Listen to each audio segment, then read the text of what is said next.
I almost feel bad because I pitched this story to my dad when I heard the concept of it, and I was like a third of the way through. I was having fun with it. They were escaping Troy. They did all this kind of cool stuff, and then I'm like, "Hey, Dad, check this out." But then I kept on feeling like nothing was going forward, and I'm because my dad loves Rome, right? He loves the Roman Empire. We went on a trip to Rome. He said when he was in the Roman Colosseum, he felt like he was at home. Okay, so this is a oh, my microphone is not plugged in. Hang on. I think the Aeneid or the AENEID, whatever you want to call it, I think it is ultimately at its best a C tier story, like a C on a grading scale of like A through F. I think it's a C because like at its core, like if you were a teacher and you were grading it, you'd look at it and you'd be like, okay, you copied the homework of your friend Homer. You know, that's what you'd say. And then you'd follow that up with being like, and you did it worse. Now, granted, Virgil had all the restrictions applied to him. You know, he had to make it about Augustus and all the history of it. And there are still some like good parts. You know, visits Carthage. There's the stuff with Neptune, Jove, Juno. Juno really getting in his way. You know, Sabrina Carpenter has a field day right now with the Juno in my head. But no, I'm talking about Hera.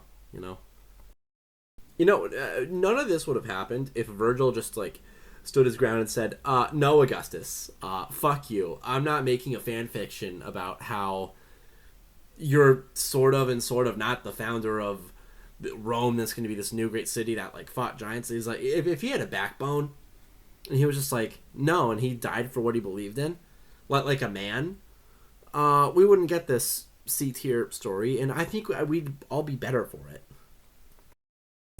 I think the main character Aeneas kind of has the same problem that Piccolo from Dragon Ball has, where he is not, or he doesn't have the right to aura farm, but he ends up aura farming anyways. Like he does the thing where like he has no right. There are stronger people all around him. Like he's actually just in a shite position, and then you could just imagine that music playing, bow, and I don't get it. I think he's just kind of an aura farmer that's undeserved. Okay, so I just complete side note. I just accidentally burned the tip of this paper towel in my candlelight here that I'm using to be dramatic, and it smells like black beans. Is that normal? I don't know. Okay, so yeah, we got the Aeneid out of the way. We're done with that. I'm giving it a C. But what that does is it gives me the floor now because hang on, let me just show you. Look at that, we got to cross off every single one on our list for the classical epics. So that means we get to move on to the medieval period, which, because we've done previous videos actually, before we started our series of epics, we actually only have to read two of these. So, because we've already done both Beowulf and Sir Gawain and the Green Knight.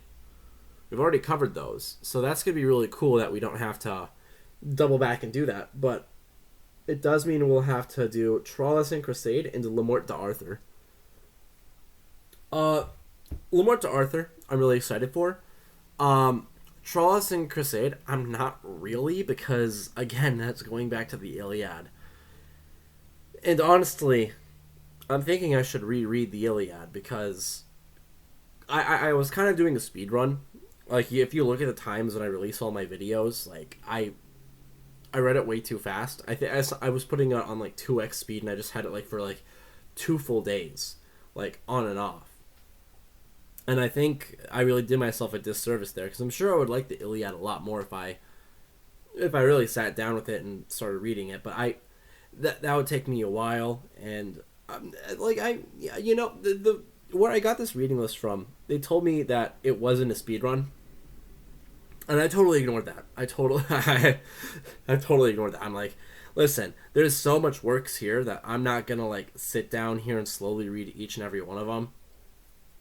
Although, for some of them, like I bet if I really did slow down and get like, because you know what they say, like really learning one book is better than just speed running your way through 8, right? And honestly, I've sped run my way through like I think I don't want to say 16 because that just sounds like a big number, but I've sped my way through a lot of these.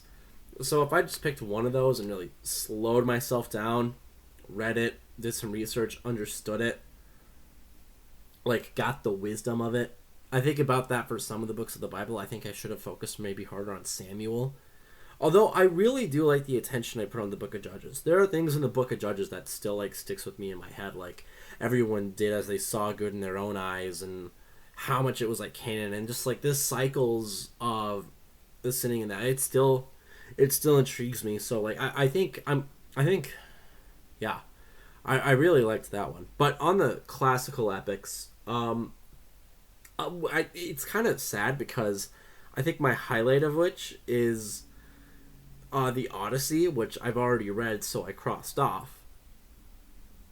Actually, Ovid's Metamorphoses was really good. Let me look at the list. Oh, and the Epic of Gilgamesh.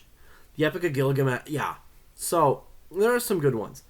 All in all, I would say that for anybody wanting to do something similar to this, what I would do is, if I could go back and do it again. In my previous video, I said the order at which I would do things, but let me think for a bit longer because I think I might change that. Yeah, okay, so here's what I would do. I would do Gilgamesh first. That is the oldest story we currently know existed ever in history. So I'd do that first. Then I would go. I would read the Iliad, and I wouldn't do what I did. I would spend my time on it. I would make sure I go through it. I would make sure I love it for all the reasons other people love it, because then that will make it a lot easier to then do the Odyssey.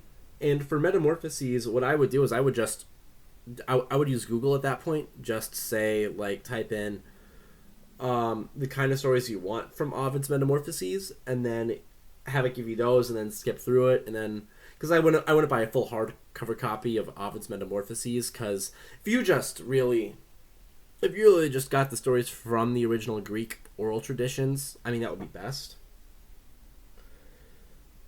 But yeah, no, that's exactly what I would have to say that I would do. I'd get a couple Ovid Metamorphoses short stories. I'd really take my time with the Iliad, and then I would maybe throw a couple of Aesop's fables into there, just to. Nah. I'm not sure you got to do that because that's like Taurus and the Hare and shit. So I'm not sure how important that's really going to be for your understanding of the Greek and the classical era. Yep. All right. Yep. That's all I got. I'm giving the AENEID C on my grading scale. I think it's the lowest we've gotten so far. Is a C. Didn't want it to have to be that way, but I think it is. I think it's just. It's not because it's boring. It's a little boring, but it's. I don't know. I had a hard time having it like keep my interest in like new ways. I don't know.